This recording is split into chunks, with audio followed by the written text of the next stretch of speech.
What's good, world? So in this stream, I was basically talking about every single thing in the NBA right now that's intriguing me, answering questions from the chat and everything. I touched on almost every single team, if not every single team. The Warriors struggles, the Lakers struggles recently, how great the Thunder, the Timberwolves, shoot the Celtics, the Knicks as of late have been, teams like the Magic, Paolo being incredible, Shai being incredible, the trades that have happened recently, the injuries that just happened as recently as yesterday with the morant thing. So that's all I talk about in here for the next X amount of time. And yeah, if you enjoy it, you enjoy it. Sure, cool. Good job, man. Out for the season with shoulder injury. Sad to see. Sad to see because, you know, he just came back, got, I guess, theoretically packed up for the season. He was doing really well, actually. He had a game winner in his first game. They were like 7-4. The only thing that was like a quote unquote, I don't know another word. I don't think I've ever said this word in my life, but I just felt like a downside. But I was gonna say the word bummer. I don't think I've ever said the word bummer in my life. But was them playing every game knowing that it's inevitable. They're not gonna make no playoffs or nothing like that. Yeah.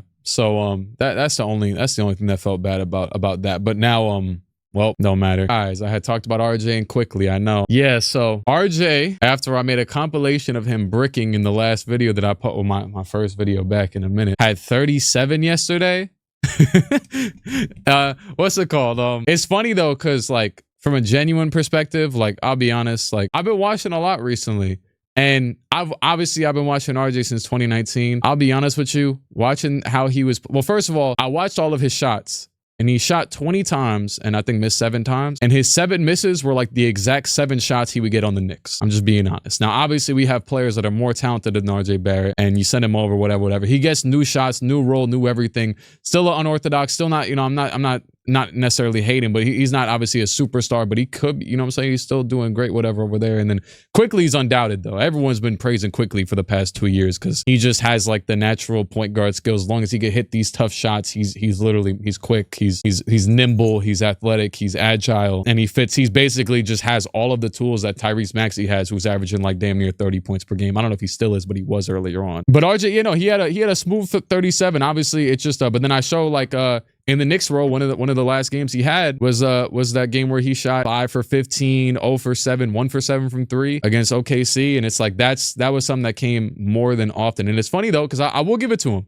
Like in the playoffs last year, well, like I said it even in the video, I said, hey, I was getting tired of Buddy, but in the playoffs he was playing really well. And because he was, I mean, he didn't shoot nothing too crazy, shot like 42-43%, but he was stepping up to the occasion when necessary. Obviously, we had a lot of other great players in the playoffs as well, like Josh Hart, and we didn't have DiVincenzo yet. I'm trying to think. Mitchell Robinson obviously was insane. Brunson obviously was insane. Hartenstein even. I'm forgetting a few. Grimes was off the entire thing. And then actually quickly was off as well in the playoffs. But RJ was stepping up. And obviously Randall's been off consistently his whole playoff career so far. But they just kind of, it was just, you know, it was that they were going to have to re-sign quickly for like upwards of 25 million. The talks are that he wanted to get 25 million. They were trying to offer him like 20 million or less. And then he's already a backup. He's never going to be a sufficient starter next to Brunson, nor really probably a starter in the first place. Had to move on from him. I think it was like when I woke up originally and I seen RJ Barrett for OG, I'm like, oh yeah, that's perfect. This is perfect. And then they said quickly, I'm like, damn, they probably were going to pay him. Probably weren't going to pay him. We were just going to lose him. So it's like, you know, yeah, it is what it is. But OG is also a free agent. They said he might take a discount because he's got mob ties with the Knicks and the CAA and the whatever. We'll see what the hell they do with that. But and then the Knicks though, hey man, hold on. Knicks recent. Now I think the Raptors, they lost, I want to say, a few games ago, but then they smoked the Warriors. Knicks recent, I wrote Knicks recent Raptors. Let me look up Knicks recent games. Do the Knicks still play at MSG? That's one of the Google searches. Idiots. Hey man, they're doing swell right now. They're doing swell. So I mean, Wizards game was funny because that's just how bad the Wizards are. We were up by like 25 at half, then they cut the lead to like 5, and then we went back up by 20, and then just yeah. Sixers game. This is no lie, the best Knicks game I have seen in terms of like dominance in years. This man in the video I had recorded it right before this, the day before this, and I'm like, oh yeah, the bench looks like it needs help. This man Miles McBride comes out in the first quarter and hits 4 3-pointers. I'm like, damn. Not where the hell was this? He wasn't playing. He had played at certain points sparingly, but 4 3-pointers. I think he was 4 for 4 in the first quarter, maybe 4 for 5. Bulls, that's like, it was actually scrappy at certain points during this, but nonetheless, it's the Bulls. They're not supposed to be great right now. They had scared me at certain points. I think it was beginning of the second quarter when we were playing them, and they were scaring me because right here, we had a lineup out there with Randall. It was Randall and Quentin Grimes with Josh Hart, Precious, and who was it? And someone else. Damn, I can't remember right now. But it was a weak, I was like a big like Hartenstein. No, it wasn't, because Precious was the center out there. It was Josh Hart, Quentin Grimes, maybe it was McBride, something like that. And I'm like, yo, they have no offense. Did I just name the 5? Yeah, I did name the 5. That is the 5. These 3 right here, it was just, they were pissing me off for a bit. Not too much on your Bulls. Your Bulls are trash, let's be honest. They are, it's pretty interesting. They're playing Zach Levine. I mean, they're playing Kobe White started going crazy recently. Shoot, respect to him. You know, it's crazy. He said 2023 national champions. Yo, some dude, I tweeted about the Tyrese thing earlier. Some dude responded to me, turn your phone off and go watch a national championship. I said, I had to Google what he was talking about. I had no clue what he's talking about. Yo, most people do not watch. I mean, I don't know about, maybe I'm not most people, but I don't know nobody who watches college sports. I'm sorry to say it. So, I mean, I don't know, give it a. But yeah, I guess it really just depends on how you grow up and who you know or whatever. Because I personally, I don't know anybody who cares about college. But I think RJ is going to be better over there. I don't know about what potentially, but I think he gets more freedom as well on a, you know, but it's not also the best thing to just be cooking on a bad team. The Bulls should need to trade the whole team except for Kobe White. You think OKC should get Laurie? Yeah, actually, it's funnily enough. So like, I just randomly wrote down stuff because I'm like, I feel like sometimes I'd be on here and I'm like, I forget what I wanted to talk about. One of my notes that I wrote down was Thunder. OKC Thunder, man, oh man. This team, I've watched, I saw them, I wasn't watching so intently, but I saw them cook the Knicks. And then since then, they, can I see more games since then? Hold on one second. I'm not going to say they won every, oh yeah. This game, Shai in this game right here against the Celtics was special. I mean, he's kind of special, like insanely specially good in every game. But Shai, I had thrown a little anecdote in one of the recent videos I made. Like, that man is genuinely one of the greatest scorers I've ever seen in my life. He is some of the, so one of the things that I think is very, and this is like a slight tangent, but but not really, it's kind of for explanatory for like what I feel is wrong with another team that's right with this team. One of the things that I think is very, very wrong with the Warriors right now is that they don't have 3-level scorers. Obviously, Steph can get to the basket, obviously, but like Wiggins fell off as of right now. I know, like, I think they just put him back in the starting lineup. Kuminga ain't necessarily like there yet fully. Shout to him. I saw the Baldy and and they traded Jordan Poole, and Jordan Poole fell off and whatever. They, like, when you watch them, I was actually, crazy enough, I was just watching a podcast today and it was Andre Iguodala with Jason Tatum. And they were talking about how when you're in the playoffs and you get down to like the fourth quarter, like the last minutes or the last 12 minutes in totality, it doesn't matter what you're getting buckets wise, a 3, a 2, a free throw. You just need to get a bucket. And it feels like the Warriors find it very, very hard to get a bucket. I don't know the ratings or whatever. I just feel like when I personally watch them, they go on these, like, I think Steph shot 2 for 15 or something like that yesterday. And then the game before, he wasn't playing well either until the clutch moments. Brandon is good. He's just young, so it's like, yeah. Oh wait, the Bucks. When the Bucks played the Celtics, then they played some other team today. They played the Jazz today and lost, but they didn't have a point guard today, so I don't know. They played some dude named Andre Jackson at PG. Cam Payne has a concussion, and Damian Lillard had some personal reasons, and they didn't have a point guard at all. So I'm not gonna look into that too much. Although they did, was it that the Pacers beat them 4 times this year, right? Or was it the other way around? It was that. Yeah, no, it was that way. Because Tyrese just cooked the other day. Yeah, no, Podziemski, interesting name.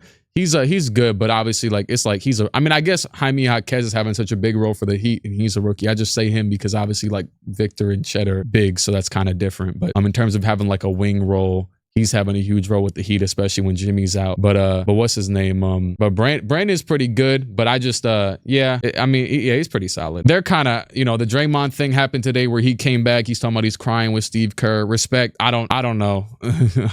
I don't know him, so I don't know the whole situation with, if it's valid for him punching. I have no clue. I don't know. But and then Clay talked recently about how he's like talking about how he's not good anymore and whatever. There goes that as well. Then Curry shooting 4 for 5. No, but obviously Curry still has good games too. But yeah, they actually, speaking of Jaime, they put him in the dunk contest, weirdly enough. Saw that. You know who else? So, there's always that team when seasons start that you're like I think a few years it's been the Magic. And the Magic are actually, that's another good team right now where like they're holding on. But there's always that team when seasons start that do really, really well. Like last year was the Jazz. The Jazz were doing insane for the first like 7 months. That's an exaggeration, but then they just fall off a cliff. This year, it has been this team, except they've held on to it. Because I only say it too, because you could have said, oh yeah, they're a playoff team, whatever. But at the same time, though, like the how good they've been has been nuts, which is the Minnesota Timberwolves. Now, obviously, you could even say the Magic again, obviously, because they're actually in the playoffs this year. But but this team being number one now, hey, they got one loss though to us, yes sir. And then the Kyrie had cooked them in the clutch yesterday. But the Magic actually, and I know like. Yeah, but the Magic actually look nuts in terms of good. Like Caleb Houston dropped 25 yesterday. They beat the Hawks. The Hawks actually, they're one I didn't write down. And I can't exactly pinpoint, tell you, because I'll be honest, I be watching the teams that intrigue me, not the teams that don't intrigue me. And the Hawks aren't exactly that right now. I mean, they're intriguing in the sense that they're intriguing why they're, just falling behind the mark. But they're like, I think record-wise worse than the Bulls and the Raptors, or they're like right on par with the Raptors, and then whoever else is just ahead of them that I'm forgetting right now. That's like they're 11th to 10th-ish right now, the Hawks. I don't know. I mean, the Hawks were better than us that year, but since that year, I mean, we got better. The league got better. I think there was a big shift in the league from 2021 until now, literally that year, because Edwards took his jump. In 2021, you had Cade, you had Mobley, you had even Franz now was contributing to a playoff team. You had Paolo drafted since then, who's the leader for a playoff team. And then on top of that, the old guys like LeBron, unlike in past generations, like for example, when Kobe was 36, he was retiring, but KD and Curry are about to be 36 and they're still dominating. And that's even post Achilles injuries and post Steph had that one injury that ended him for a season. There's still all these players that are still have such this old age, what's it called?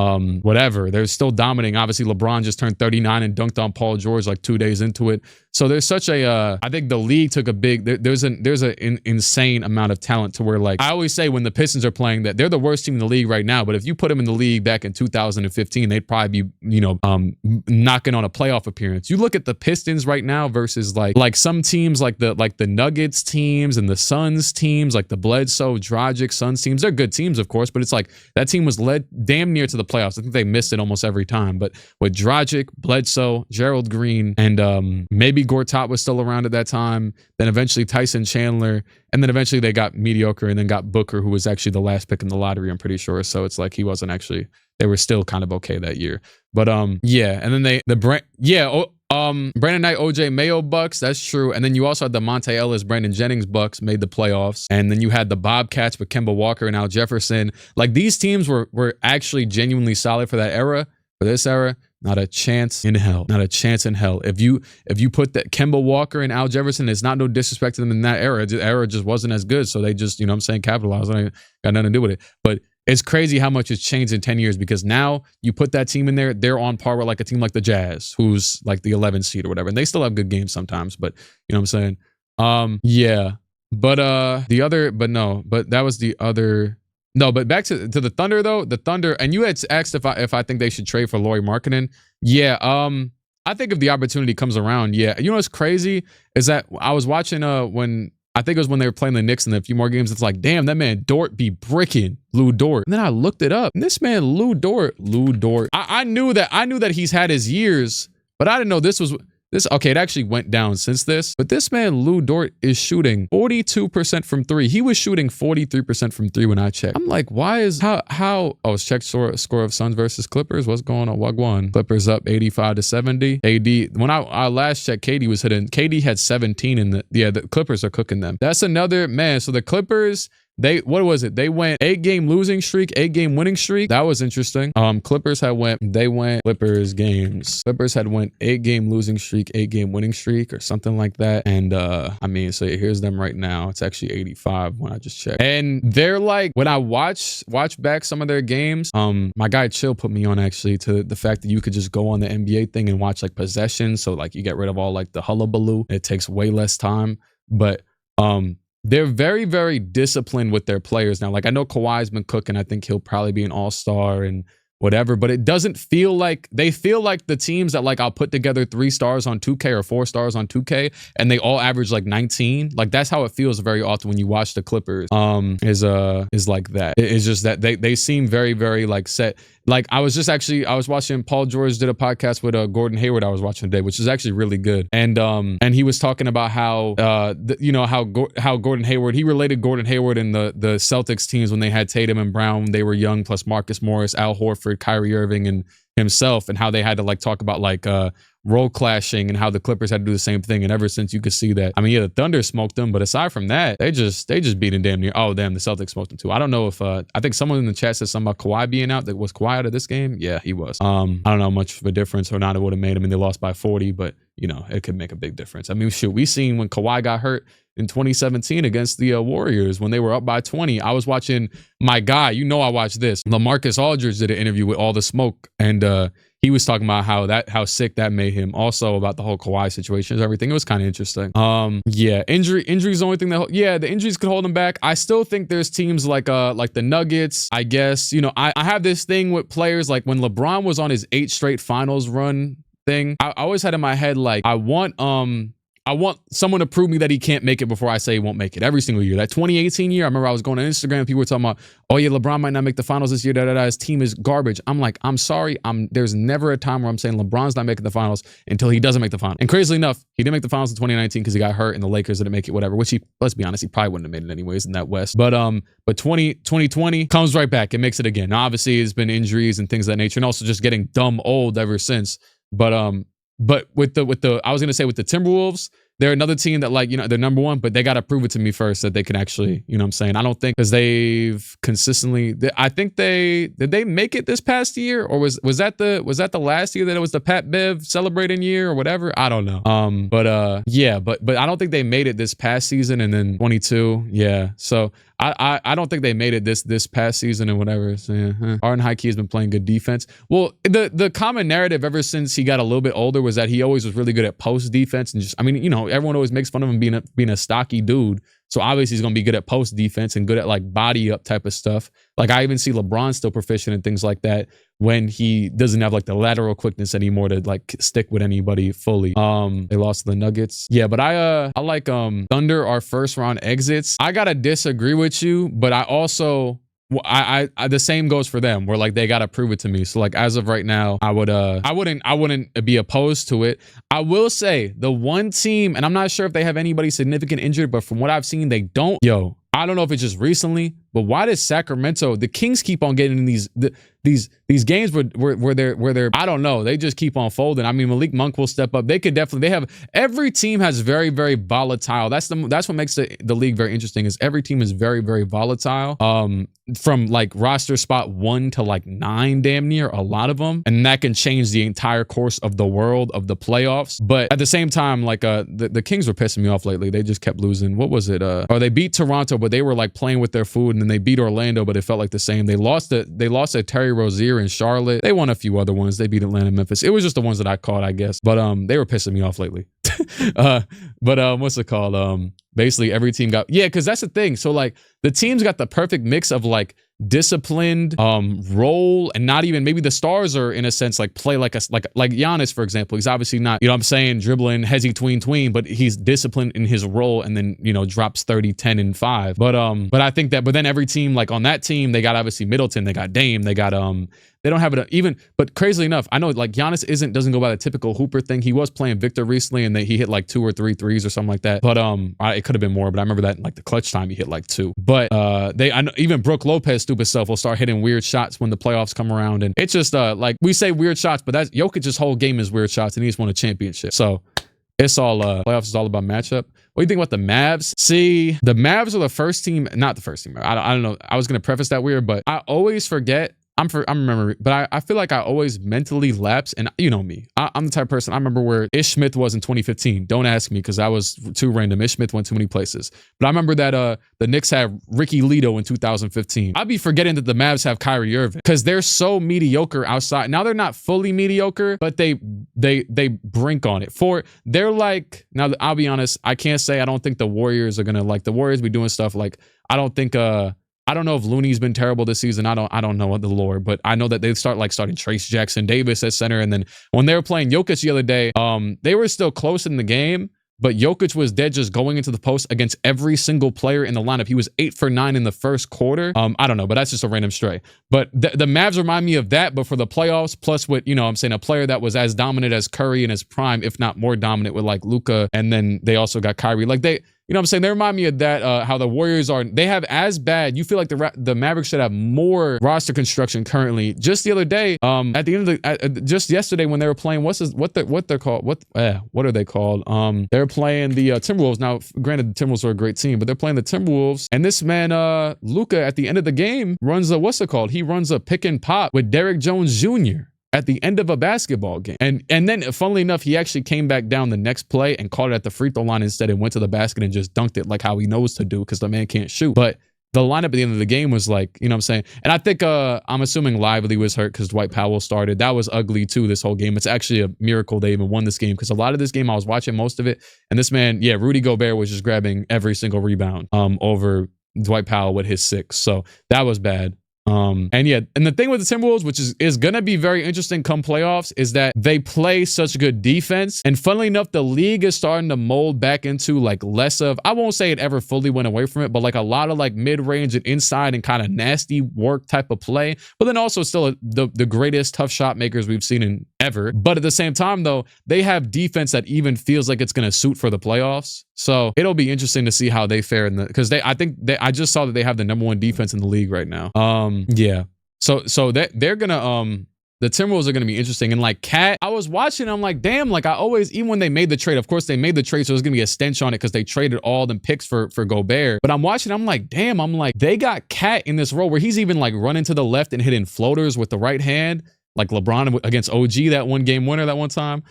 He's running to the left and hitting floaters with his right hand, like close to the basket, doing like all like types of weird mobile stuff, which he is a mobile big, to be fair. Not defensively, not known to, but offensively, he's always been semi-mobile. And I'm like, yo, they got Cat in like a mobile LaMarcus Aldridge role. And that's only the connection I make because I love LaMarcus Aldridge. But they have him in such like a, I don't know. And if it works, it works. And shoot, they're the #1 defense with this dude is supposed to be like the worst defender of all time at center. And Gobert, I know he's a little bit older now, but he finally has a team where he actually has defenders around him. He don't got Donovan Mitchell, who couldn't play defense, and everybody else he had on that team that couldn't play defense. Where they were talking about that one year that Terrence Mann was cooking. We can't fully not push the narrative and say Terrence Mann wasn't cooking them. He had like 39, but he didn't also have anybody helping him on defense. Cat feels off. There's something to that offense that throws me off. Yeah, but then like Cat's obviously one of the most consistent perimeter shooting big men ever. And sure, to be fair, I will say this. I remember one year, the Wolves, when they made it with Jimmy, they were playing the Rockets.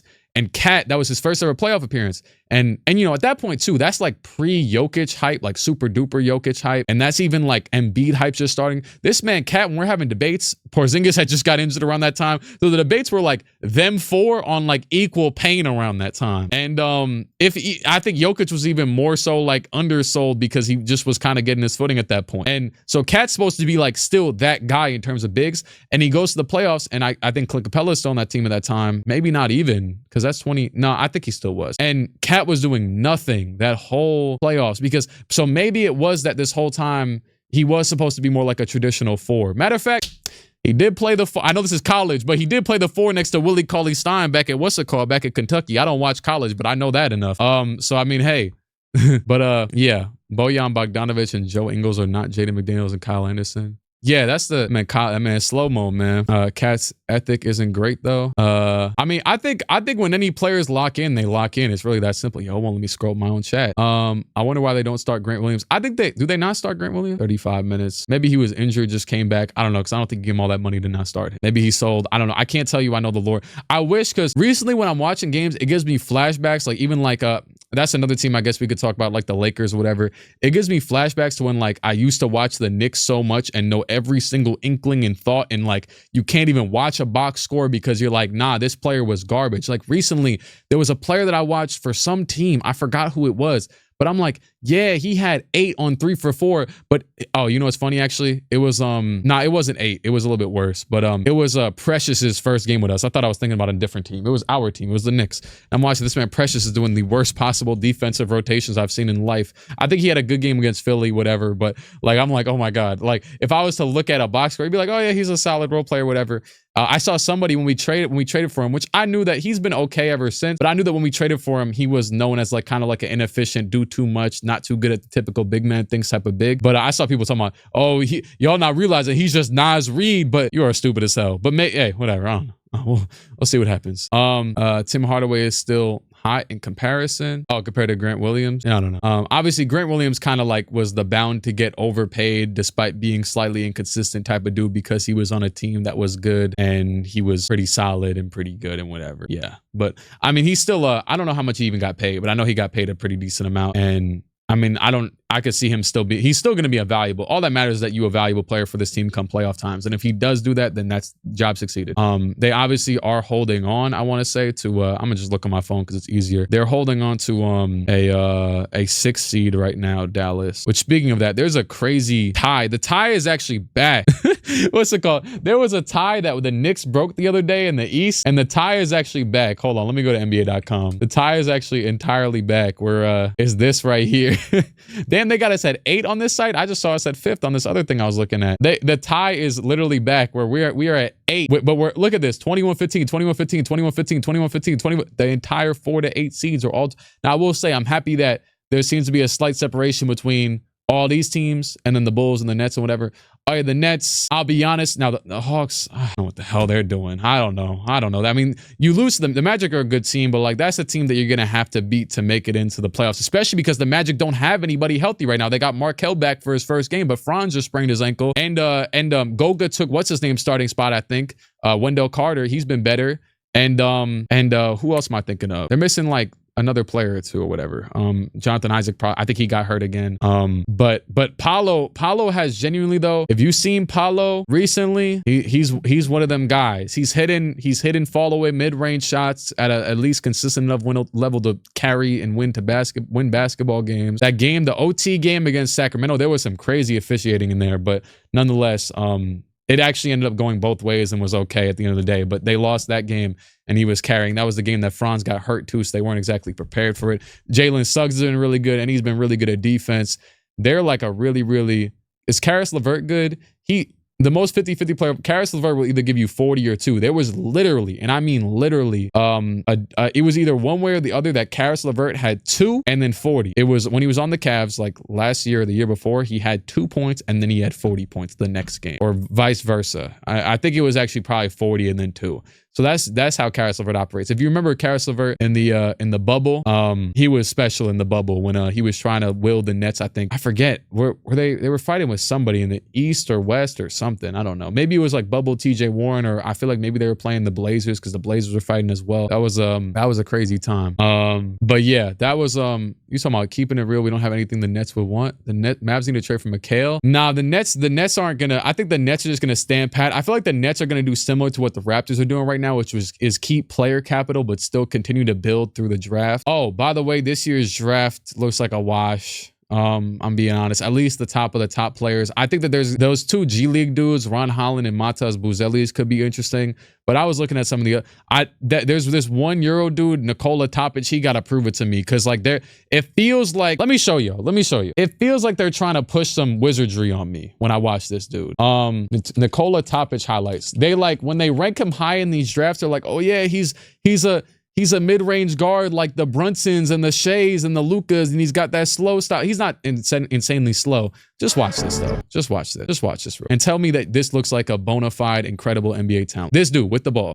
Calm lay. But by the way, so I'm watching one night. I'm up watching some draft stuff, and this man was ranked number 2 in the mock draft by a dude, too, who I trust. It was like one of the Bleacher Report, or I believe it was Bleacher Report, like, you know, mock drafts, and it was a dude that normally has it on par. He was ranked number 2. This dude who's doing these little no jump in little set. You're gonna see his jumper right here. Let me go slow-mo for you. Let me go 0.5. Little flick looking like the Jerry West release. I don't know. He might be. Well, this is the thing. I'll be honest with you. I could tell from the highlights. Like I was actually like he's gonna be a solid player, but 2? Damn, he self-promoed. That's interesting. Oh, they cut you off. Change my major from hey, that's cool, man. Sound like you were living life. That's calm. Yeah, but this dude, no, he's more offensively talented than someone like Ricky Rubio or whatever. He actually, no lie, this would probably be a dude that seems like a cool, but like this right here, this man, look at how he like dribbles back out. Dribble out, odd, looks down at the ball, pulls this ugly looking shot. I'm like, yo, this is numero dos. I don't know, calm drive, good lefty finish, but like 2? Like they were comparing to people like Jalen Brunson, and you know what I'm saying? I understand that, sure, you want to adapt and get the best players and learn from mistakes, but like Jalen Brunson was the 30-something pick in the draft. And he was even the #1 ranked. He won a player of the year, I think, or something in that regard. He had won the national championship, all this stuff in college. I don't remember if he was like one of the key players. I believe he was. But I know he like won like some sort of like player of the year type of thing. It was after another short guard had won it the year before. I don't know. I know college as well as I possibly can because I don't watch it. So I just keep up with that and then watch some of the March Madness. The one dude the Knicks picked up who was throwing up backwards half court heaves. You know, we did have a 2nd round pick dude that was in the summer league that was from like this type of thing, like this Euro League. I couldn't tell you his name right now because it was like a crazy. Oh, you mean Pablo Prigioni? Oh, you mean Pablo Prigioni from the coaching staff? Okay, that's who you mean. You don't see Nah, it's not about. Yeah, I don't see Jalen Brunson either, but he's quick. And then yesterday I saw a propaganda thing on my Twitter about Alexander Sarr, supposed to go. He was ranked #1 recently. I don't know if he still is. They were talking about, oh, the next Victor Wembanyama, next Victor or Chet, whatever. Not exactly. I don't think he's fully there. I don't know. From what I've seen personally, maybe there's more to be. I just think, you know, whatever. And then Ron Holland and Buzelli is the only thing that offsets me from them. I'm not going to front. Not going to say this is 100% of the time, but a lot of the time recently, players who come from the G League are not ready and don't develop well.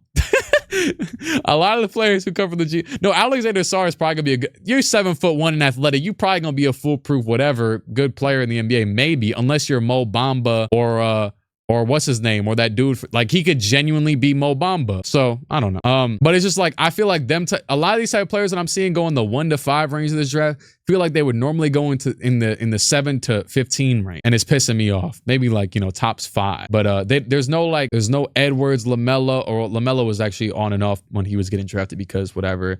I mean, even that year was a little bit whatever, but you still knew the top 3 picks. These are designated top 3. Maybe it'll become more clear as the year ends, but right now it don't feel obvious. When you knew Zion was going to be #1 when he was still in high school. You knew Victor was going to be #1 2 years ago when we seen him cooking Rudy Gobert. Like this draft class is kind of nasty. Hey, appreciate you, Miles. Josh Giddey on bag move is across. Is this the 2000 draft in disguise? Hey man, we're due for one. The league's too good. We're due for one. How's that Clippers game going? They came back. I'm gonna watch it. Obviously, I can't watch it. I could low-key turn the audio on and just watch it like that and play like a 2K game or something. But yeah. So that's did I write anything else down? I don't know if I wrote anything else down in regards to, yeah, just the Clippers. I talked about them. The Hawks, I'll be honest, and this isn't, I don't hate it per se. It's what comes with the business, so to speak. But like people like acting like I hate Trey Young because I'm a Knicks fan. When I even admitted, like when we were playing the Hawks in that series that I think it was game 2 I was at, and we were down by like 14-12 at half, and I literally was with my friend Travis. He probably wouldn't remember. I have like an overtly good memory, so I just remember a lot of things. But I was with my friend Travis, and he was talking about some everybody was just pissed, and I'm like, screw it, I'm gonna just enjoy the Trey Young show. I don't know. Like, you know what I mean? Like, just screw it. But then we came back and won. But, and then that was the only game we won, to be fair. But, so that's the preface to say, I don't hate Trey Young. I have nothing against Trey Young. Although I do have against the same thing that it was earlier that season. This man, Steve Nash. Trey Young always talk about, oh yeah, I love Steve Nash. He played against the Nets when they still had Steve Nash as a coach. And this man, Trey Young, was foul baiting, and Steve Nash was like, that ain't real basketball, this some trash basketball. And I thought that was hilarious because then we played him late in the year, obviously during the playoffs,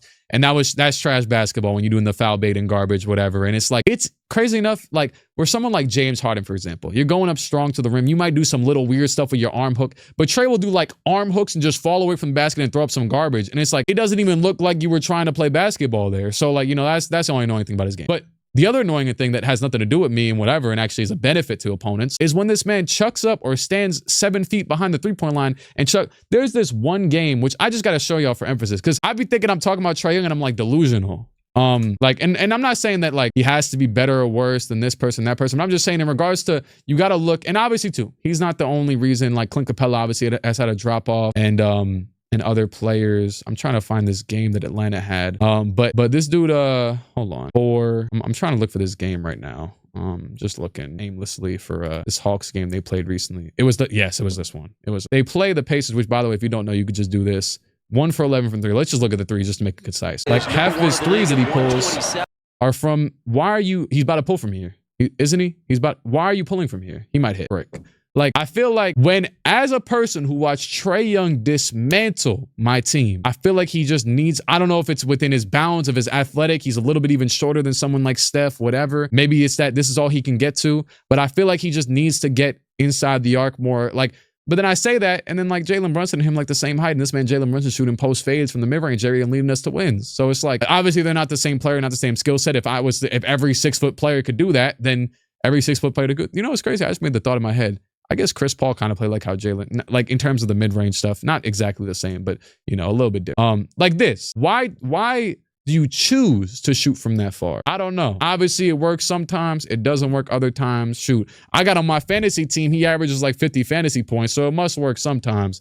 But I don't think this is the best juncture. The best judgment is to do this. I personally don't think so. I don't. So that's really like that. Like 18 seconds on the shot clock. I get it though. That happens often. Even that is fine. But even here, why are you even standing that far out? I don't know. Maybe I'm wrong. But I just don't think it's the I could even understand maybe in a sense you're like, oh, it spaces the floor out more. They're focused on the fact that he's out this. I don't know. But I feel like you giving this shot up. This was 22 seconds on the shot clock. I would be pissed. I'm being honest with you. Like, I'm not just saying this because he's on my team. I love Jalen Brunson because when I watch a player shoot a shot, calm little mid-range, 18-footer, like how Kevin Durant 60% from the mid-range, whatever, Jalen Brunson. Oh yeah, that is a 2-for-1. Yeah, you're right. But I'm like, you are right. But but to be fair though, it's not like the other, oh my God. It's not like the other examples I gave weren't Val. By the way, there's still like 5 more misses to go. He's going to hit one as well along the way. Will it be this one? I had a feeling it was going to be that one finally on the line. He's still bricked though. And by the way, this ain't me. Like, this is all of his shot attempts. I didn't click on his misses. This is 1 for 11 in the game. Yeah, he did have more time to do it. Damn, someone just died on the floor. But like that's a good shot. And he hits it. On the line. Like, why are we always shooting from 7 feet behind the line? I don't know. Maybe I'm wrong. Maybe it's me. And the thing is, so this is the thing I've been talking to some people. That's a fine, because that's like momentum. You got the step back. You're trying to create separation. I just don't understand when you're off the ball and you already, you know what I'm saying, people are going to try to attract defense from them. I could even understand though, like for him, for example, well, so like for right here, I feel like you could step right here, dog. You know what I mean? Like TJ's he's not exactly, you know what I'm saying, staring at you every single second. You could step a foot in, 2, 3, 4 feet in, you airball, you hit straight net. Maybe it's me. Maybe I'm wrong. You're also down by 40 right now. So, you know what I mean? But I just feel, well, I was talking to this, you know what I'm saying, about like Trey and whatever. And it's really just, it's the fact that, like I said, that big kind of switch has happened the past 4 years where the league has got too talented.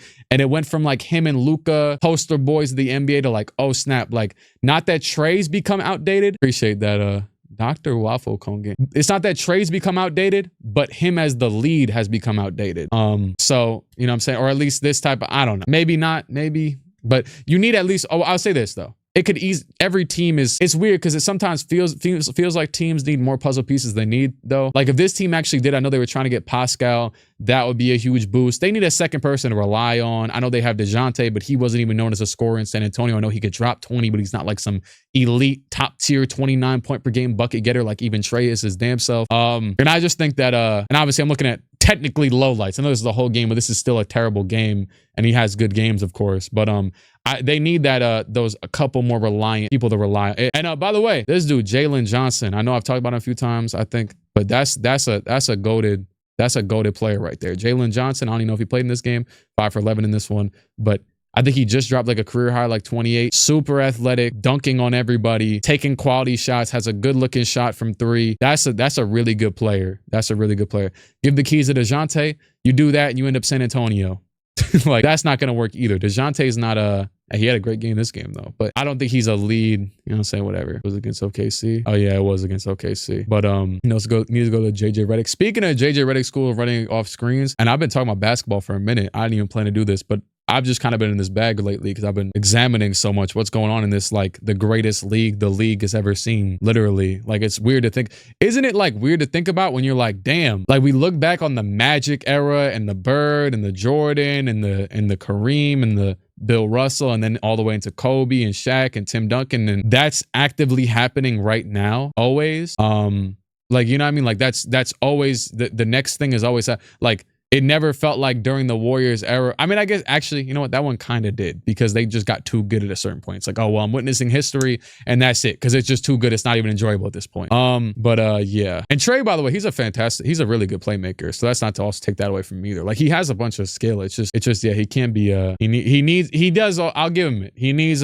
a secondary help. And they jumped on DeJounte. I will give this to the Knicks. Like, they haven't jumped on a good amount of opportunities that were like shiny but didn't work. Like, for example, not that the decision they made over this was much better, not that it's actually also hurt them that much either, but the Knicks, the other DeMar, now granted, the DeMar thing was working out in Chicago really well, and then Lonzo got hurt. So there's also that to think into it. And then DeMar was playing fantastic his first year. But ever since, it's kind of toppled down. And you end up stuck in that scenario where like the Bulls are in this weird kind of jeopardy right now.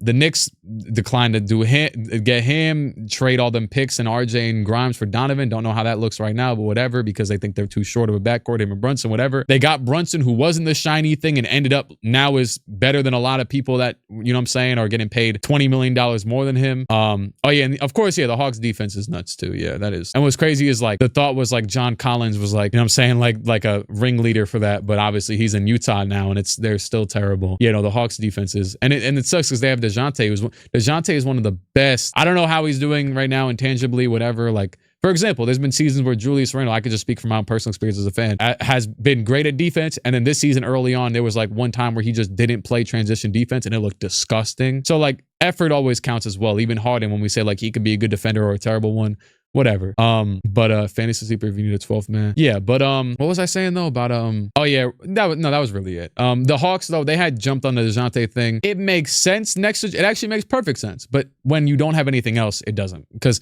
they didn't even trade much for him. He just re-signed, so they didn't at least lose him, because that would have been a big blow if they traded for him and lost him. And that's a big thing with Pascal trades right now, is that he's a free agent this offseason. People don't want to trade for him and then lose him. But it feels like very often recently that when players get traded for on their expiring deal, they usually re-sign with the team, and it's almost like the team's bargain to be like, hey, we traded for you, we like you, re-sign here.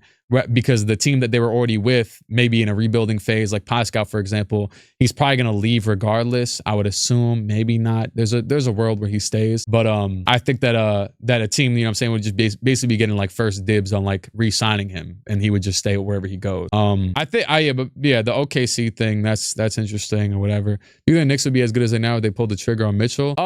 It's interesting, yes, but like team wise, it's tough because we've seen it so many times now. It's actually, Phoenix is doing pretty okay lately. I gotta check that score again, how they're doing right now. They're down. Oh, they're down by 20 now. That game is, Clippers went on a crazy run. I'm definitely gonna watch that back because I wanted to watch it, but I was like, I've been wanting to stream for like 2 days and it's getting late, so I want to just stream. But what's it called? He doesn't fit. I'm not gonna lie, I'm being honest with you. Even to this moment, like the RJ Barrett, like playing great stuff doesn't move me, because he's had great times with us, but he didn't fit great when the other players who we needed to play great. Like there's certain players, like for example, Cam Thomas averaging 23 in Brooklyn. The second that the core lineup came back that fits well together, and they, at least the coach feels plays better team basketball, benched immediately. Still gets minutes, you know what I'm saying? Like the other day, to think that he was over here hitting game winners, taking the ball in clutch opportunities, whatever, dropping 40 balls, and then the other night I'm watching them play Portland, I think it might have been yesterday, and he's not even playing the last 5 minutes, and then they went to OT, not even playing. And what I'm basically just saying by that is that I'm not even saying that he fits that mold. I know that personally, as a fan of, or as someone who's watched RJ or whatever, is that that's the type of player that if he's dropping 30 plus, I'm just being honest with you, you're probably not getting far. You know what I mean? Like, you got to have your, you know, he's going to have good games, going to have bad games, but that's just my personal, I could be wrong. I could be wrong. But KG from Wish, Quincy AC. Cam Thomas is, you know, I think though, it's just that his peak, like even for example, how we just traded Quickly, who's like a bucket getter type of dude, even the reason why he is bound to get a starting opportunity is because he has playmaking to him and even defense at times. Cam Thomas has nothing except for scoring, absolutely nothing. So, you know what I'm saying? He's an incredibly talented scorer, and I'll guarantee you, Cam Thomas, I don't know if he's going to get a huge bag or whatever when he is a free agent. I think he was a first round pick. I'm pretty sure. I'm not exactly sure 1,000%, but I think he'll, whenever he is a free agent, whatever year, he's going to get a real formidable bag, whenever that is. So I think that's you know what I'm saying? That's good though. Terrence Ferguson, highlight real time, crackhead. T2K or whatever his name was. Oh yeah, the Wizards. agony. That man Kyle Kuzma, that was one of the saddest things I've seen all season when Kuzma was talking about everyone trying to avoid losing to the Pistons. You got 3 more wins. Oh yeah. And then yeah. But hey man, you know me. I still like even after I'm watching RJ play I'm like, damn, like I feel bad now because I did like at least I said it though. I'm like, I rock with you when you play nights in the playoffs. You over here going crazy in the Garden, but like at the end of the day though, I've seen too much of the inconsistency. I'd rather someone who is just more consistent like OG and plays defense, and also too just contractual reasons. We were about to be paying RJ probably 30+ million a season, so you also get out of that as well. OG will probably get less than that. If we actually pay him more than that, that's kind of crazy, but maybe. I don't know.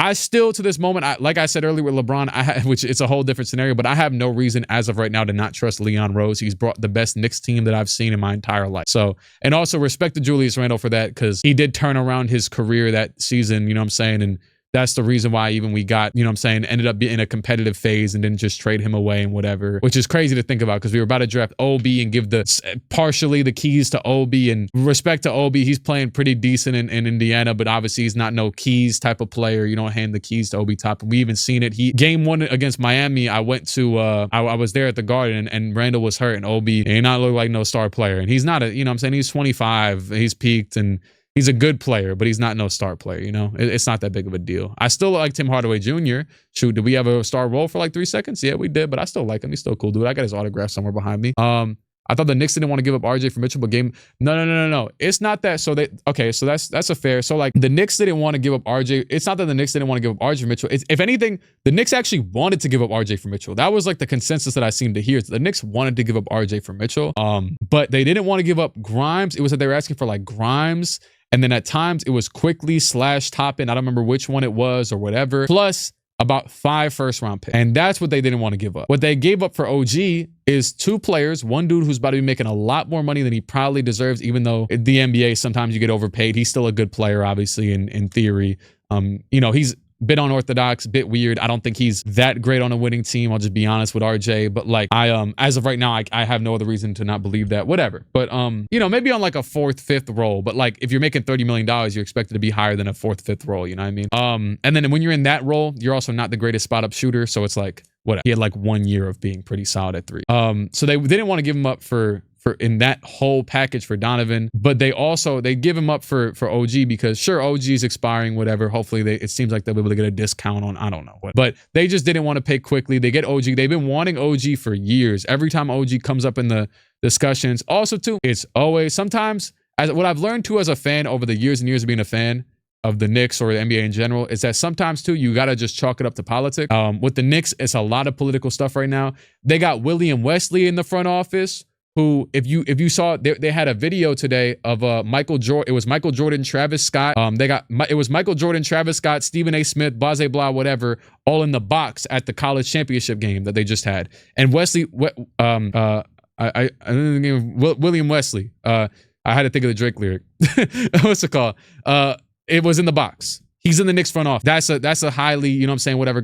There's that dude. There's Leon Rose. Leon Rose is the president of CAA, which is the biggest basketball agency, and probably up there with like the Rich Paul. I don't know the intricacies. One of the biggest basketball agencies. Leon Rose's son is OG Anunoby's agent right now, currently. And Leon Rose was his first ever client was Jalen Brunson's dad, who is now our assistant coach. I don't remember if we got fined or not for tampering, but it was tampering. It was tampering. A lot of this stuff ends up being politics. So you gotta, because sometimes when you like trying to whatever, you know what I'm saying? Also, too, speaking of politics with the Knicks in the history, because I obviously that's my team. Shout out to Porzingis. He seems to be pretty transparent about like he feels like he messed up in that whole situation when he got traded and everything. Yeah. Is the politics the reason why the Spurs can't ever make a splash on trade deadline? The Spurs can't ever make a splash on trade deadline. Spurs. When the hell have the Spurs tried to make a splash on trade deadline? I'm trying to, like, in recent years, like, what the hell have the Spurs tried to do? I will say, though, for the Spurs, they need to go get them. Funnily enough, they have his brother, someone of the Tyus Jones ilk, like a good PG to just live and die Victor Wembanyama. It don't matter how good the team gets. They need something like that. But Bulls in 4 anyway. Respect. Spurs need a Halliburton player. Yeah. 2008 Ben Gordon versus garbage time Cam Thomas. That's crazy. We don't do anything. They need that Euro guy you just showed. They do need him. That's a real calm hooper right there. I won't front. Nikola Topper is gonna be a real calm. Number 2 threw me off crazy. Number 2 he's gonna at worst be. I didn't even see if he had playmaking chops in that video, but I mean, I don't know if he's even good at passing, but it seemed like he was good enough to be a good something. I don't know. Like he didn't have enough whatever. Who was the coach of the year? And also, players tend to change a lot. I remember when Quickly was first playing for us, and he still kind of has this in his game. When Quickly was first playing for us, his first ever preseason game, I remember everyone was going crazy, like, oh my God, we got a point guard. It was 2020, I guess, preseason, or was there even a preseason? I think we might have just went directly. I don't remember. I know there wasn't summer league because that was the COVID year. We drafted him. Everyone's like, oh my God, we got a point guard, whatever. He's over here dribbling nice, throwing lobs. He was taking these floaters from 50 feet out, and it was little. It's actually crazy though how certain players evolve, because yeah, Quickly was like taking these floaters where he would just chuck them and he would hit them often. He doesn't take them. He takes floaters, of course, normal, but he doesn't take his little unorthodox shots anymore. He's changed a lot. I even saw someone recently that was talking about how Jason Tatum changed a lot, where he used to take a lot more. Now he'll like sidestep 3, tough shot from 3, because it's the more worth more points type of shot, and he's still good at it rather than taking like a tough midi or whatever. I don't know. I've seen stuff like that too. And then instead of taking a midi, he'll get close around the basket. He's a big body dude. But yeah, I'm excited to see what happens. And then I feel like right now we're in a very, very legacy defining period. It's been weird. Obviously, Giannis got his ring. Jokic got his ring. Curry got another one. LeBron obviously just piled onto his legacy. And then AD got one, you know what I'm saying, as second fiddle, so to speak, even though he was kind of even there, 1A, 1B. And then, you know, we'll see if Jimmy Butler ever gets back there. That was interesting these past few years because he's obviously one of the most interesting players. Andrew Nembhard, I don't think, is he, you know, it's crazy. I was just watching earlier and I saw him he was staring down Joe Mazzulla. I don't know what the hell was going on there. Tatum just needs to use his body more rather than try and cook on the perimeter. Yeah, when I went to it was something I noticed, and I'll be honest, the Knicks don't have many players like this. I feel like we always have to get very tough shots, or at least the coaches. And when you play, Miami, that man Eric Spoelstra, you know, I hate to admit it because I know too many Heat fans, and we also play the Heat in the playoffs and lose. But that man Eric Spoelstra is a masterful coach, like just insane coach. The best coach. Obviously, Popovich's teams are worse now, and it's hard to judge. But you know what I'm saying, he's the best coach in the league. And when it comes down to like when I was at the Garden watching, the most frustrating thing was that Jimmy Butler wasn't even trying to get shots. It was either game 1. He didn't play game 2, so it had to be game 1 because that was the only game I went to that he played in because I didn't go. We went to Miami and then lost, and I go to no more. But the game 1, he'll just go up. I can even pull it up. He'll just catch the ball around the rim, body up your player, layup. Like easiest stuff in the world. Just use verticality. Just some stuff that you can never do in something like a 2K or a whatever. Like just stuff that isn't, you know what I'm saying? It's just straight tough, big body ball hoops. And yeah, I feel like BI just doesn't care at all. Shoot, I don't know. I'll be honest, I don't read into the Pelicans. They're like the opposite of what I said about LeBron. They need to prove it to me always. Need to see him in the playoffs. They had that cool little playoffs a few years ago, ironically, when they played the Suns. But Zion needs to stay healthy for me to care about that point blank period. I know they got CJ was cooking. I know they got a lot of great role players like Herb Jones, Trey Murphy. Alvarado is pretty solid. Valanciunas is around. You know, he's old now, but he's still got his perks to him a little bit. I know he's on and off, but whatever.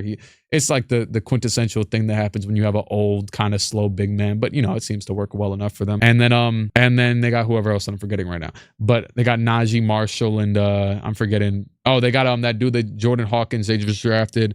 But at the end of the day, Zion has to stay healthy for them to be a legitimate team. He's not even averaging like 28, which I actually like. I like that he's not averaging like 28 right now because, you know, he ends up doing that. And then when he does get injured and he misses his few games, they're more dependent on him. The season's over. Like, I like that they're depending on him a little bit less, it seems, from at least the box score. I'm gonna be honest. I haven't watched the games exactly and been like, oh yeah, no, this is whatever. I'm not going to act like I'm, you know what I'm saying, JJ Redick or something breaking down film. I'm just observing what I know. The role players that leave the Heat never play as hard or good as anyone.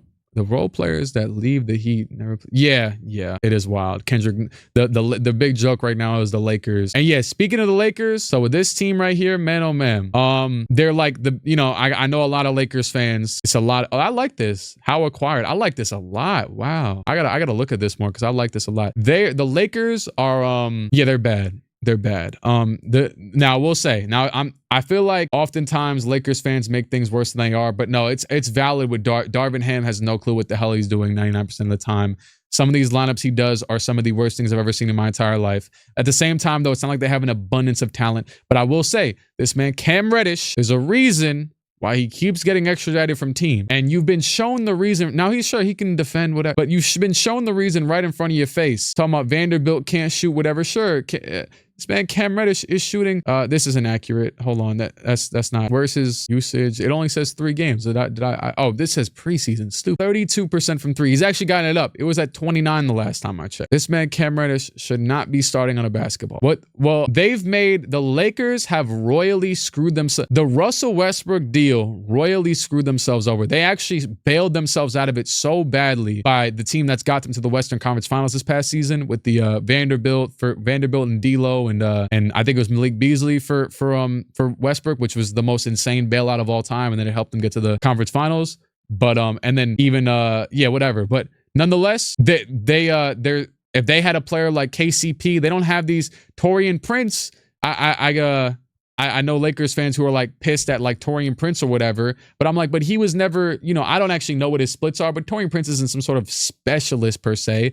He's a tall, versatile, he could shoot well, but you don't, even if he doesn't shoot well, he might still have a decent, solid, whatever. They trying to turn him into, you made me think of it earlier when you said about the JJ Redick pin down screens with someone, whatever, I forget who it was. Like they do that for Taurean Prince. And I feel like, sure, he's had it in his career, but that's usually for the quicker, smaller, whatever. And like, they're lacking shooting so bad with that team. And overall, just when they played Miami, I know they beat the Clippers, but they played Miami, no Jimmy, and they get smoked. I mean, to be fair, once again, like I said, it's Spoelstra. That man went from a zone from the tip off.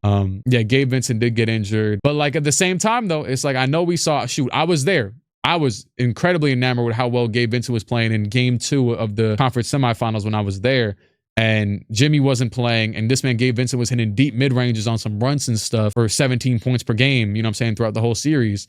But at the same time, though, he's not proven. It can go away in 3 seconds like how Kendrick Nunn did. The bright lights of LA, man, is some treacherous. We need a psychological study on this thing. It's cooked a lot of players. And but yeah, the Westbrook thing, with the contract and everything and the politics, once again, the politics of having to play a dude, start him as long as you possibly can because he's making $40 million when he obviously shouldn't have been a starter for that entire time he was in LA damn near. From the second he was playing them first games and getting 8 turnovers, like, okay, you bring like even this past playoff run when he's playing for the Clippers, you bring great energy. You can bring great energy. If anything, I want to bring you out of more of a primary ball handler, whatever, or not even necessarily ball handler, but just scoring, trying to do too much offensively role because you bring great energy. You're all over the place, whatever. He's even getting blocks in these Clippers series. He's a special athletic talent for the past 15 years and still to an extent is. But you out here missing layups, hitting the top of the backboard on shots. You should be, you still you for sure still a rotational player, but like, damn.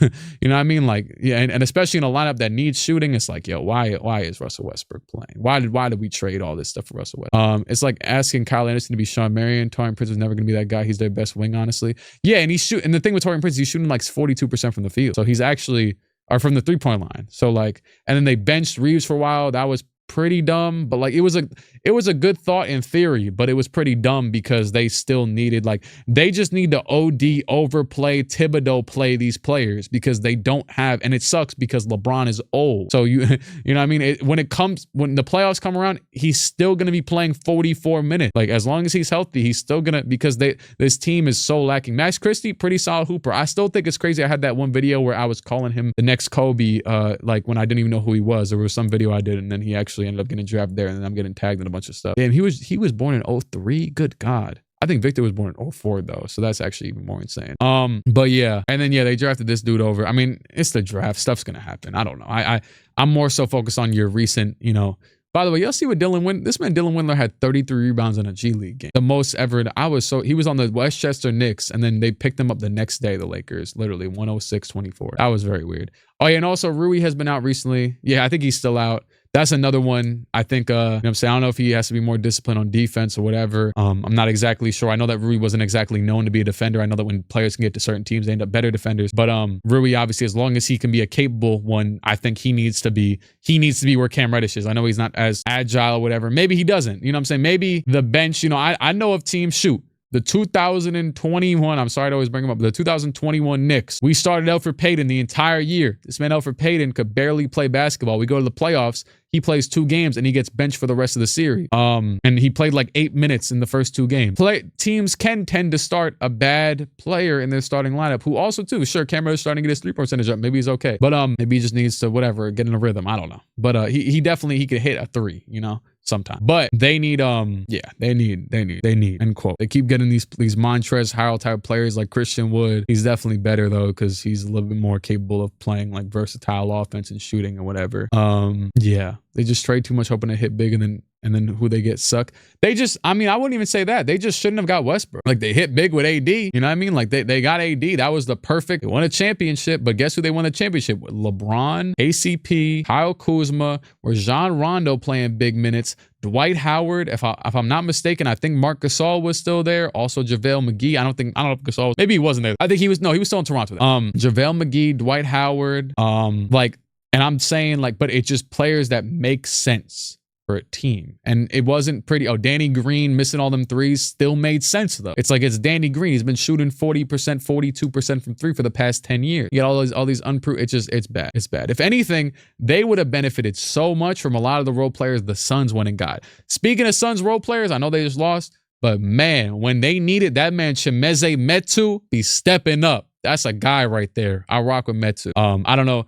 You know, players like that tend to shoot a lot. They could also shoot you out of games sometimes, but he be hitting shots. I rock with him. But like someone like Eric Gordon or Grayson Allen, yeah, they didn't sign Caruso because they got Westbrook. So they traded Kuzma. They let what's his name Schroeder, even though I believe he had a bad playoffs. That's when the whole joke came about the 70 million or whatever. But then they ended up even going and getting him back last season because he was also still like a pivotal player. I'm not going to say, you know what I'm saying? Because the thing is, sometimes I feel bad saying stuff about because Lakers fans are very wishy-washy with like, oh, like can never like looking. And I'm not going to generalize the whole fan base, but what I see, what goes viral, you know what I mean? Is like people that generalize or be like, oh, this player sucked for these 2 weeks, we hate him, whatever. When like he was also though a key piece, especially in these type of seasons when you're not making the playoffs, you know what I mean? You need these type of players who are very, very pivotal. And yeah, they lost Schroeder and they traded Kuzma. Kuzma was averaging 20 plus in Washington for the past 3 years. I know they're not winning, but he's still a solid player, obviously. He would be more than solid on this team. He also did get a bag, to be fair, and he would have.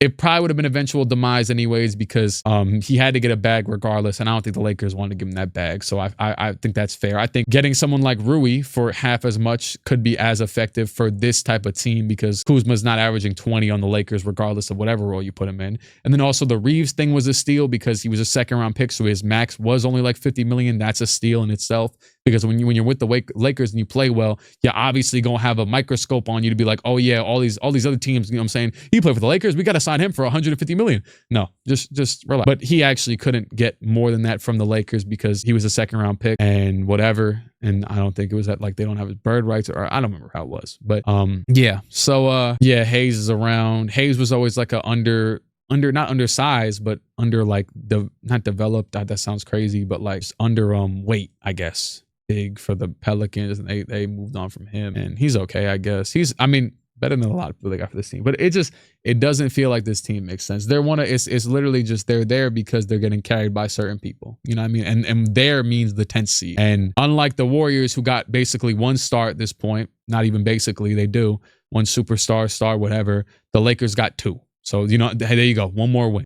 You know what I mean? So, yeah. KCP, I mean, hey, he won a second championship. You know what I mean? That's a guy right there. Yeah, we need to break this, though, right here. I know we're about to have a pretty good schedule this month. I know we play in a few days. We play Portland. Hopefully win that. Actually, I think it was either last season or this season, Jeremy Grant dropped like 40 on us. I think it was last season. I might be tweaking. Orlando's a great team. Memphis, they just lost Ja. That's actually good for me. But, I mean, obviously, that sucks. But I will say, the only game I need to be at in this regular season at the least, I gotta see LeBron. He's gonna be here in February. As long as he's playing, I'm gonna spend a bag, and wherever the hell I'm sitting, it doesn't matter. I sat pretty close most of the playoffs. I don't give a damn. I could be looking at his bald head from the 200 section. I really don't care. I gotta see LeBron because I've seen a lot of players at this point, and LeBron's one of the only ones that I haven't actually seen live. I seen KD when they played the Nets, or when he was on the Nets and played the Celtics in the first round, and Kyrie was in there. and Tatum and Brown. And I actually saw Jokic. I went to the Knicks game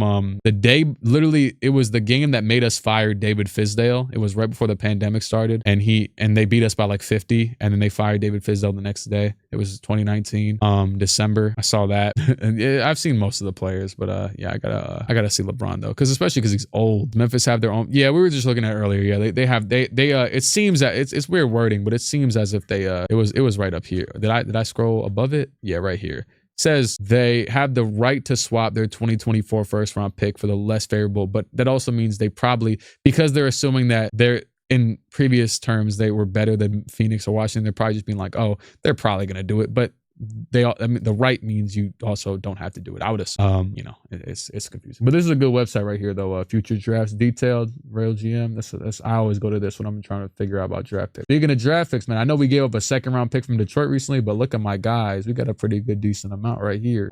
Yeah. But second round's out. We got all of our first. We keep trading them for future years, but I guess whatever. I don't know. I still trust the guy Leon. He's giving me a team that I enjoy watching. That's all I really care about. Like I said in my video, I used to watch Mario Hezonja at point guard, and that ain't even a joke. So most of my, you know what I'm saying, like literally the last time the Knicks were good before they made the playoffs 2 years ago, 3 years ago, whatever it is now, was when I was in the 5th grade, when I was first getting into basketball. So if they give me a team, I like the players. They play pretty well a lot of the time. Sure, we might not win a championship just yet. Maybe it'll happen in due time. Maybe it won't. Maybe we'll run out the primes of Randall and Brunson and then rebuild again. Whatever. It's been fun. What's OKC's? Oh yeah, there's gonna be. Here you go. It's right after. Look at this. Oh my God, it's still going. They just be dog. I could trade 7 of these seconds and Lou Dort for Pascal. What do we think the Dubs can realistically get from a Wiggins or a Clay? What do we think the Dubs can realistically get from a Wiggins or a Clay? Wiggins, nothing. I swear to God, I mean nothing. Like, because Wiggins is on, I'm not sure if you're aware, but he is on a Andrew Wiggins contract. Ooh, Andrew Wiggins, baby. This is one of them, not necessarily the same money value, but the same type of thing. Bradley Beal's actually been playing decent recently, but one of those Bradley Beal, John Wall type of supermax. This man is going to be making $30 million in 2027, and he's a bench player right now. I know he just got added back to starting, but he's been benched for most of this season. Man, Andrew Wiggins, I don't know what happened. He just lost it. And what's crazy is he earned this. Rightfully, this man, not to say that he deserved this regard, but he was an all-star starter. He was at the very least, he should have probably been a borderline all-star to one of them, whatever the hell picks, wild card picks on the bottom of the all-star. Regardless, probably not even an all-star. Let's just be honest. He got in there because of the Warriors votes were going wicked. But he ended up too leading them to helping them. He was one of the top 3. It was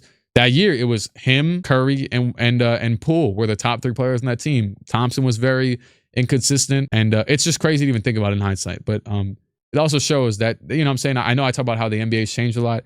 That is still just 2 years ago, and you know what I'm saying, it could happen. Not say that I want injuries to happen, but like a lot of stuff happened. Hey, he signed his extension on my birthday. Interesting. Thank me. But yeah, I think it's because he is slashing a lot less from the perimeter. I don't know, man. I can't, I don't like to lie and act like I know everything about stuff. Like, I know a lot about basketball and how basketball works and how things might be working, but I can't say I'm watching everything and just being like, oh yeah, he's not doing this. Like, I could tell you about other teams. Like recently I've been watching certain teams, and like teams that I've actually been watching a lot recently, the Thunder, not like intently, because the Thunder, it feels like there's no flaw because Shai patches everything. Shai is just, obviously, Chet on the defensive end. I haven't checked out like defensive ratings. I know Timberwolves are #1, but aside from that, I know my guy Flair was telling me the Magic are up there, and the Magic too. So watching a lot of them, some of their games have been so impressive without a lot of their guys.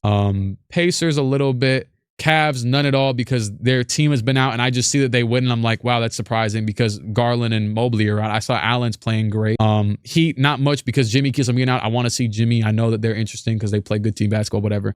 Surprisingly, not that much of the Bucks. I was watching the Celtics earlier today, but Tatum was out. What other teams? Not many. I saw the Nets end the game. Mikal hit a nice shot, and Shaden Sharp had taken one, but then they won. The Shaden and them won the game anyway, so that's what it is. Hawks just out of pure confusion. Raptors, when they first got RJ and quickly, literally like the first game I watched the full thing. Funny Pistons games, because haha, funny, lose. I love the Nuggets still. Jokic is still a madman. The fact that I saw some the other day that like he scored like 4 points in a game against in one of their wins recently. Was it Detroit? It probably was just Detroit. He scored 4 points in this game, and it's like where is it? Yep, 4 points, 2 for 3. Yo, I was watching one game recently. I could probably find it if am I hearing? Yeah, no. I don't want to see that. I was watching one game recently from them, and this man shot one shot in the first half. They always get annoying and make you scroll crazy when you're on this stupid thing. I was watching one game recently, and this man shot one shot in the first half. What's crazy is, then I see this thing on Twitter that's like they haven't lost against a team under 500 at all. It was this Hornets game. He had one shot in the whole first half. So it's like, well, look right here. I want to say it's one. Yeah, one shot, one make. And I don't remember how much I think it was actually close, crazily enough. And then they end up winning by a lot. Yeah, cruising by. He's a force. He is one of the greatest. He's gonna go down as one. You know, it's funny because and not funny per se, but I was watching I gotta blow my nose, or not really, you know what I'm saying? Shout out to the I was watching earlier Iguodala interview Jason Tatum, and he was talking about like they were, you know, a little bit biased because Buddy's sitting in front of him. I'm not saying the Celtics have a fantastic team, and this could end up being the case. If anything, he is a top 5 player I put in candidacy to do this. But in terms of like individual, whatever, he was talking about like next player with potential to win 3 straight rings. And Iguodala's like, I only see one person with the ability to do that. And he points at Tatum. And I'm like, Jokic already won down, man. There is more than enough chance this man just goes back and does it again. With this, the team is still intact. This man, Peyton Watson, took over the Bruce Brown role. Christian Brown, Reggie Jackson still playing great. He doesn't seem like he's missed much of a step. DeAndre Jordan didn't play in this game, but he keeps on having games where he's putting up DeAndre Jordan Lob City games. Like this team still has it 1,000%. This team still has it. Yeah, I'm gonna save myself and not put my face on the screen while what's it called? Blow my nose. But Shai and OKC has all the Shai and OKC do as well. And the thing is, like, how I deduct what players I rock with or like trust or whatever is if I watch you and it surprises me when you fail, that's how I know you're one. And when Shai fails, or if Shai succeeds, it's not surprising. And when he fails, it's surprising because the shots he takes are beautiful. The shots he gets are beautiful. He has this odd shooting form that should be tough to get off, but he finds the perfect spots to get it off. He's got this weird, he's got even, I was someone like I know like there's even what's it called? I had like this Thunder My GM series in 2K19. I have tweets going back to 2020 on my Twitter talking about Shai, how much I like Shai, or 2019 even, how much I rock with Shai. Like Shai's that guy. I remember I drafted him in fantasy in 2019-20 because I'm like, he's gonna go insane, and then he did actually. I remember he had a 20 rebound game against somebody in that year. I remember. That's a whole different story, but that has nothing to do with his scoring. He's gotten quicker, more agile, better footwork. Just everything has got better, and he's one of the. For me, he would have to be in contention of being, at least in terms of talent, a top 5 talent in the NBA right now. Like, he's nuts. And so obviously he has to prove that, you know what I'm saying, in the playoffs, he only got his one chance so far when he was with Chris Paul and everything. And obviously Chris Paul's the leader and whatever, but he has to prove whatever. But he has also too, in terms of a young team situation, they've literally built what the Celtics had when Tatum was young. You know what I mean? If not, I guess relative for this era, similar. You know what I mean? They've built exactly that. The Celtics did such a great job with literally they stole picks from every other team, like the Celtics did with the Nets. Stole picks, cooked, stole players, and cooked. The Celtics stole all them Nets picks, drafted Jaylen Brown, drafted Jason Tatum, drafted I don't know if Smart was one of them. And cook. And then even through that, they had the Thunder did the exact same thing because the Celtics, they had that Isaiah Sergi or whatever, and then he would get them far, and then they just kept it rolling. They signed Hayward, kept it rolling with this core now, and then they were already accustomed to winning. Tatum was I just told you I was listening to him today talk about it. He was talking about how pivotal it was for his career because Kyrie gets hurt and he's in the playoffs with him, Terry Rozier, and Jaylen Brown. And they're like, well, guess we got to lead the team. And he learns how to lead the team. And the Thunder, I know they didn't make it as far, as consistently like how the Celtics making it to the conference finals every single year in that weak East that we had all them years. But the Thunder, they make it early on. Chris Paul goes there. He helps him become a winner early on. See that, get a taste of that, whatever. Yeah. What do you think of the Donovan Mitchell situation? Honestly, vibe-wise, it's hard to believe that he doesn't want to leave. I'm just being honest with you. I'm not saying that he doesn't want. Okay, so there's 2 ways to look at it. Team doesn't seem like a championship team right now. Now, I will say, though, I do think they improved. Max Strus is really good. Max Strus has been really good for them this season. Levert's obviously, obviously, we played them in the first round of the playoffs. I went to, I think, every single home game. I think we only had 2 because then we closed it. I don't know.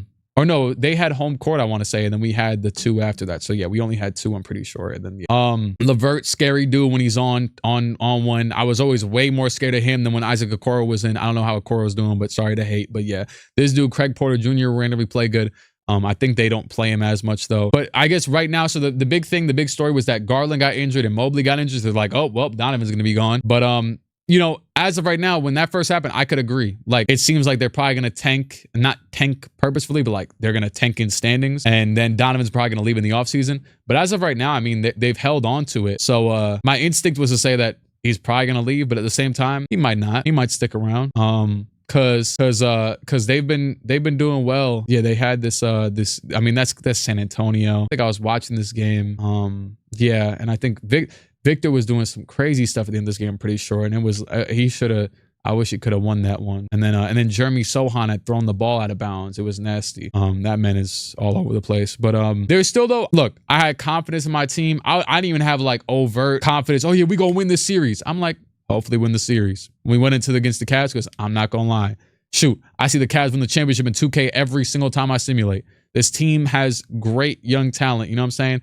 I will say, I've even seen people talking about it ever since he's been gone. Sure, Mobley almost won DPOI, whatever. He's fantastic at defense. The offense, no, I think, but nonetheless, you know what I'm saying? I still think, I will say there's a very solid chance they could have smoked us in the first round, but I'm not gonna lie, we just cooked Donovan and Darius.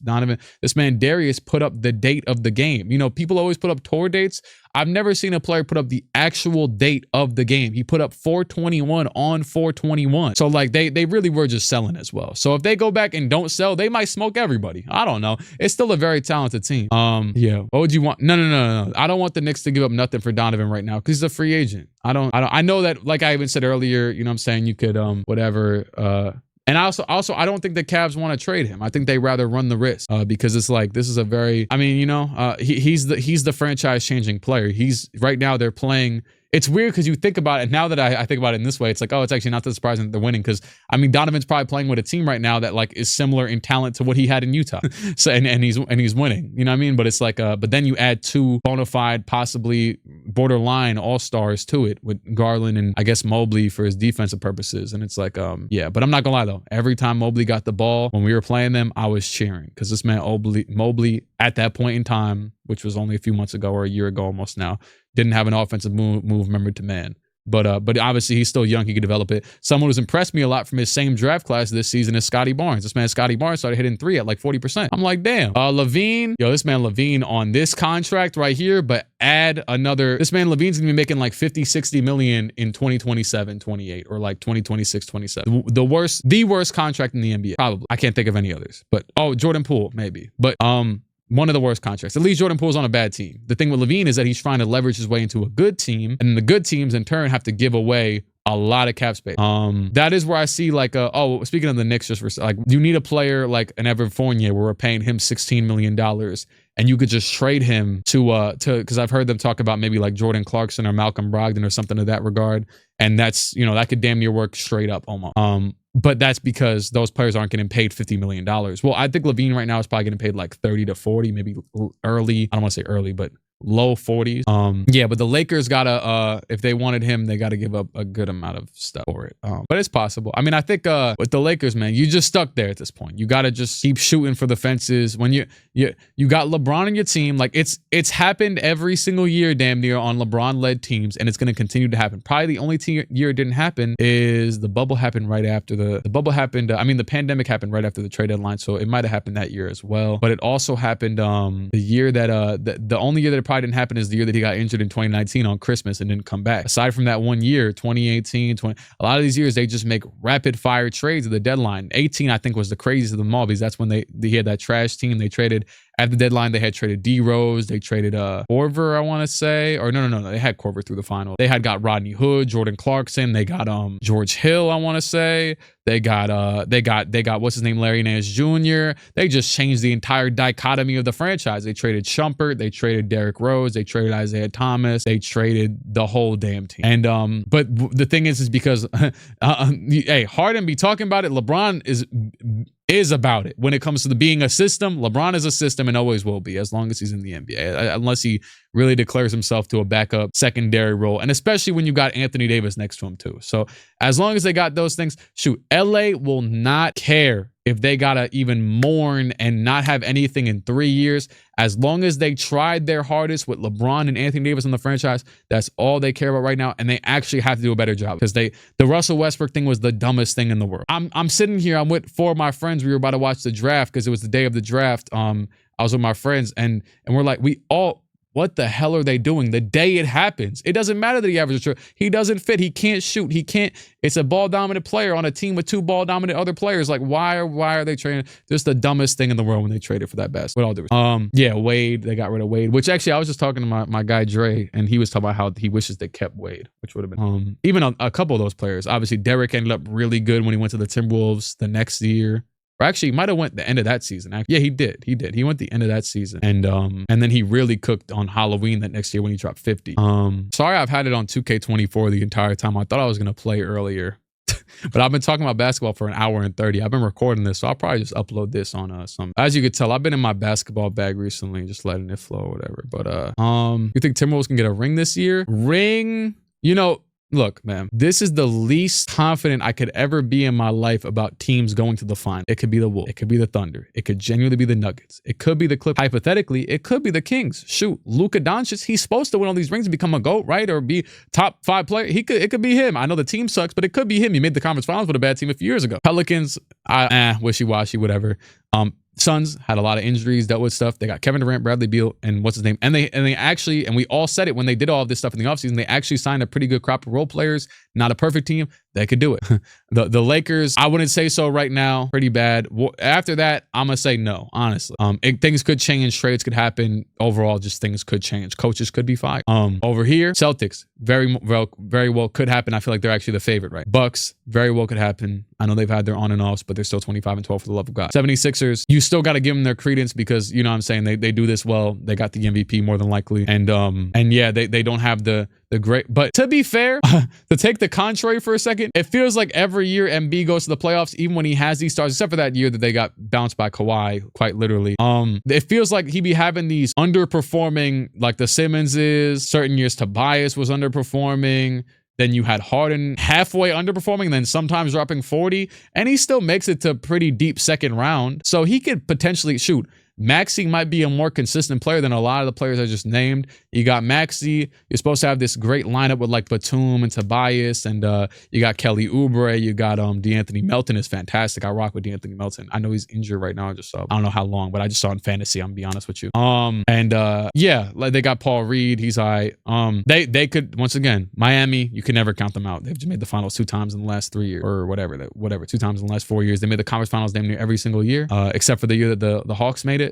And against the Bucks, literally every single year, which was that because they lost to the Bucks that year. Then this year they beat the Bucks, they go all the way. Indiana, there's probably a chance because their offense seems unshaken. They just won today, second half against, sure, there was no Tatum, but it's the Celtics nonetheless. The Celtics got like 50 all-stars in this team. And they beat the Celtics. Mathurin hits the game winner. He got fouled, whatever, but he hit the game winner.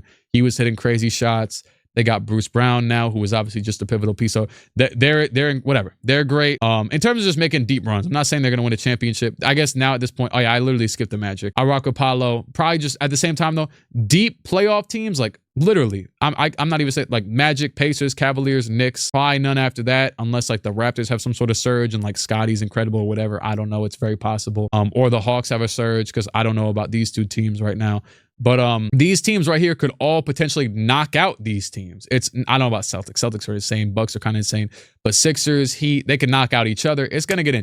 You think the Mavs can get Pascal? I think he'd be a good addition for them. I think he definitely fits a little bit better than someone like Porzingis did for them. And once I saw Porzingis get interviewed by JJ Redick, he's real like candid and stuff. I always be a fan of him. He was my first favorite like NBA players, not first, but you know, first dude that my team even drafted as I was like, you know, high and whatever that I was that I whatever got to witness. And he was solid until the day he got injured. He did kind of fall off near the end. I don't think he's built for the first shot. Where he is right now is perfection for him, like in terms of role. It's literally perfect. It can't get it because it's the best team in the league. You can't get any better than that. And all the moves they made, the Celtics, the best teams seem to make the tough moves when they're the toughest, and it seems like they don't need to make moves, or where other teams would be complacent. And like the Celtics making it to the finals 2 years ago and making it almost to the finals again this year with that crazy comeback. Trade their longest tenured player, say Derek White, you gonna be Marcus Smart and you're going to be better. Don't know if they expected all this, but he's been insane this season. They trade Robert Williams, who's been like this esteemed defensive asset, whatever. I know he's had his injury issues, and he actually has it again this season. I think he's out for like the whole season or something. They trade Rob Williams. They trade Brogdon, who just won 6th Man of the Year, for this new team that's even better. And they put trust in Hauser, who's been good. I think he's shooting 40+% from 3. Peyton Pritchard, who's been pretty solid. I see him chucking a lot, but shoot, he could hit his shots. Sometimes he's a bucket getter. Luke Cornett be playing. I be seeing they be playing that one dude. I forgot his name.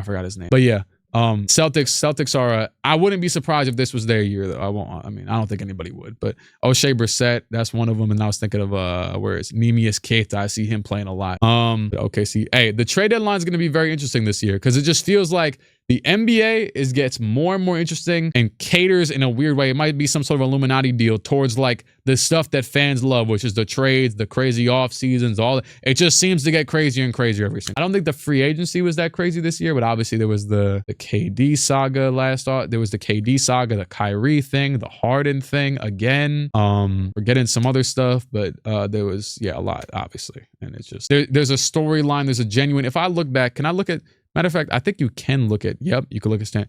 Look back, look at these stands. There wasn't even a storyline. There was barely a storyline for the best team in the league this season, like 2014-15. Can anybody, you know what I'm saying, that Giannis barely, you know what I'm saying, makes his way into the playoffs with 41. I don't even remember the Nets making it this far into their run. Good God. Is this going to be that team? No, this is this year. I don't even know if I could look back. Oh my God. Yeah. Like, you know what I mean? Oh, wow. It says play-in. That is so stupid. That is not accurate. And then and then with this, I remember a lot of back in these days, there was a lot of Harden talk, Curry, you know what I'm saying? Like the end, people were already kind of tired of the Clippers always losing at this point. Same with the Blazers to an extent, and they had already, you know, they were bouncing back at this point with McCollum. It's just like there was no teams. This was a crazy matchup right here. I remember the last game of the season was the Pelicans and the Thunder this year for the playoff spot. Did divisions was this still before that? Yeah, this was before the divisions thing. Damn, this was probably like one of the last years. It might actually be the last year. I don't remember it being Southeast. Nope, I guess it was this year as well. Was it Northwest, Southwest? What? I don't know. Maybe this one was just in row in the row as well. In order. But I think things have been very interesting because also like shoot, my team doing decent. They in competition. And the league is at the best it's ever been. Hey, man, I can't complain. It's time to finally do something else. I'm talking about this basketball stuff for 2 hours. I just did a whole damn podcast off the whim. And I knew I had to get on this thing because this is what I be doing, talking to people all the time, talking about basketball too much. I'm like, damn. I've been back in it for like 2 weeks, like heavy. And I'm like, yo, I'm talking about. Should shirt jerseys make a comeback? Be honest. I mean, LeBron didn't like them because like they were restricting his arms and he kept on ripping them, but they look cool though. They may come back in 2K. OKC won the chip this year, which I don't think the league will be in trouble. Post the whole version, the clips. Yeah, I'm gonna post it. I'm gonna post this for sure. I said 6 man. So Sengun. Oh no. Kobe White most improved. 6 man. I'll just say Benedict Mathurin. I can't think of who else is in the league. I don't know. I'm forgetting. Maybe it would have been quickly. Shoot, we made him a starter and got him out of here. But in terms of DPOY Gobert, MVP, I already said Embiid. Rookie of the year, it's obviously back and forth. Like I know people have started this thing like, man, Victor overrated. It's got to be Chet. Oh, what? Maybe it's Chet because on a winning team, but you can't act like Shai ain't there. Like Victor's on the worst team of all time. Like Victor is fundamentally on a team that's just as bad as the Wizards, and I say the Wizards because they actually are worse than the Pistons. The Pistons were just selling. Clutch player. Oh, who gives a damn? I'm sorry. They got to make me care about that clutch player. From what I've seen, I'm not sure. Jalen Brunson. No, I don't really. I've watched some pretty close games recently, but I don't know if I could. You guys. Yeah, Shai. I like Shai. Naz Reid. I don't know about him maybe like 6 man of the year. Yeah, Naz Reid could get 6 man of the year. If you give it a Chet, then Melo deserved it over Braun. This man trying to dupe me. And the last one that I would say is what's the other one? I say rookie of the year, DPOY, most improved, 6 man. Am I just thinking of coach of the year? I guess just Minnesota, Chris Finch or Missoula, or they're just gonna give it to, or maybe Orlando's coach. Maybe is it Jacques Vaughn? No, that's the Nets. He used to be Orlando's coach, I'm pretty sure. Forgot what who their coach is. Maybe hit their coach or anybody else is over for him. Maybe it could honestly be a good amount because the Thunder took a big jump. It could be their coach, Mr.